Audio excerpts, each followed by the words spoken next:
Hello and welcome to the first episode of Voices with Haines. Today's special guest is Finn Mckenty, and before we start this episode, I would like to thank Mr. Mckenty for being so easy to work with and allowing me to interview him for the first episode of this series. So thank you so much, Mr. Mckenty. Let's continue with the episode. Uh, Sure. so, just I want to start out with some general enterprise and empowerment with your young entrepreneurs like yourself and others. Building your personal brand, you Well, I'm built. not that young, but thank you. Thank you. Building your personal brand, you built a really strong presence both on LinkedIn as well as YouTube over the years. What are your key strategies on entrepreneurs that can balance authenticity and professionalism across these platforms? Well, I don't think there's really a trade-off between those two. I think maybe in the past that was true, in the 80s or 90s or something like that. People, like my mom was an admin assistant at Boeing and she would wear a pantsuit to work and stuff like that. And I just don't really think that's the world we live in anymore, at least not for the most part. So the first thing I'd say is that if you're, if you, the most important thing is to have a clear point of view, to have a clear point of view on who you want to help, why you want to help them, and how Mhm. you can help them. I mean, at the end of the day, like helping people, if you're an entrepreneur, your job is to help people. People may think that the job is to sell people stuff or something like that. It's not. It's you help them. If you help Mhm. people, they'll pay you for it. Like this is how you make money is by helping people solve problems. So I would say, be yourself.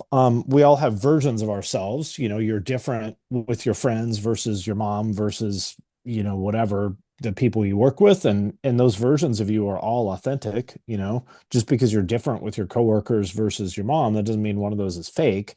So there's a version of yourself that you will present in public that is authentic and is also going to be is going to resonate with the people you want to do business with. So, yeah, I think that's the most important thing is just have a clear point of view and be some authentic version of yourself. People may think that there's a trade-off there. I think there is not. I think when you are more authentic, you will actually do better business than if you try to put on, an image of what you believe is quote unquote professional. Mhm. All right, that kind of ties into the next question or point. So your content resonates deeply with creative professionals and entrepreneurs. What are your top tips on creating content that fosters like a genuine connection? Would that still be staying true to yourself, staying true to what your Try to brand help people. is? Yeah, just try to help Hmm. people. That's Okay. it. If you genuinely, sincerely try to help people, and remember the number one tip is always put the audience first. It is about them, it's not about you. Hmm.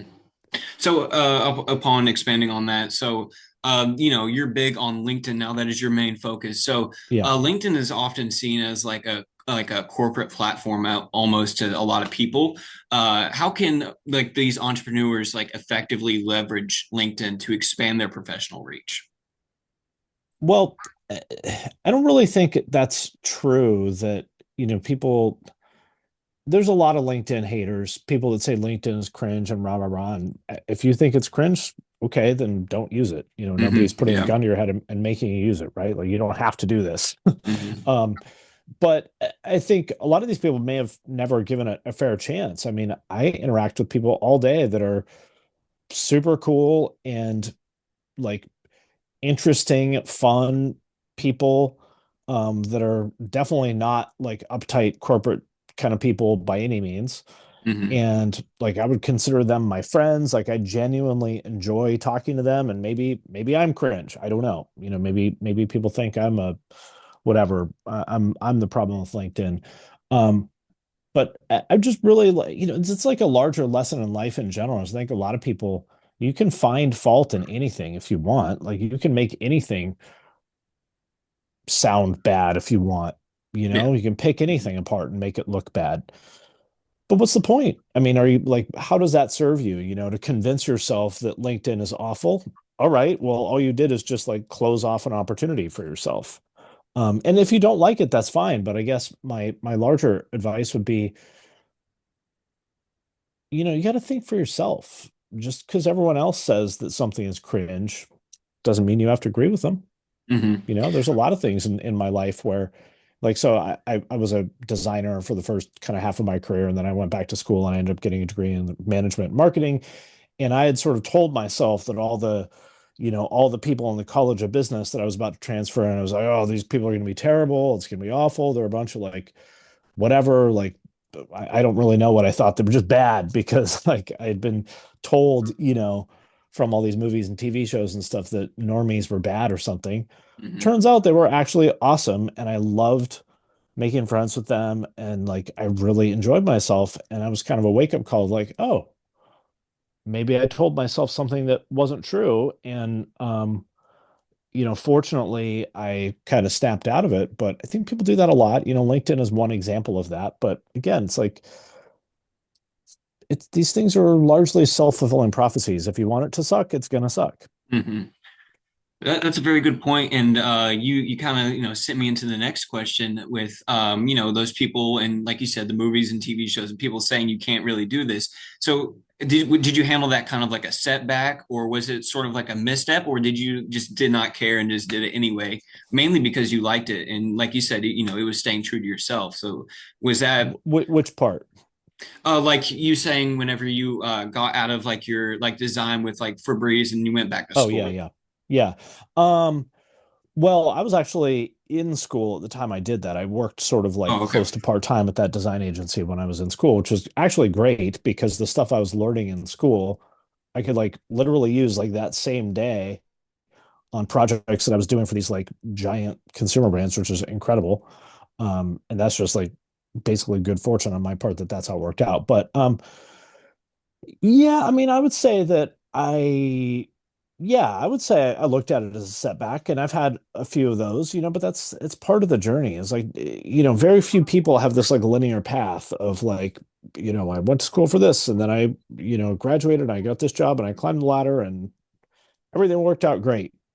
Some people do, but I would say that that's not the majority of people, and even the people that are in that situation might not necessarily be super happy. Hmm. Some of them are, but I think a lot of them aren't. There's a lot of people who find themselves, in their 30s or 40s or something, and they sort of realize that they've optimized for this life they don't actually really like, and they have to like reboot things. And it's just part of life.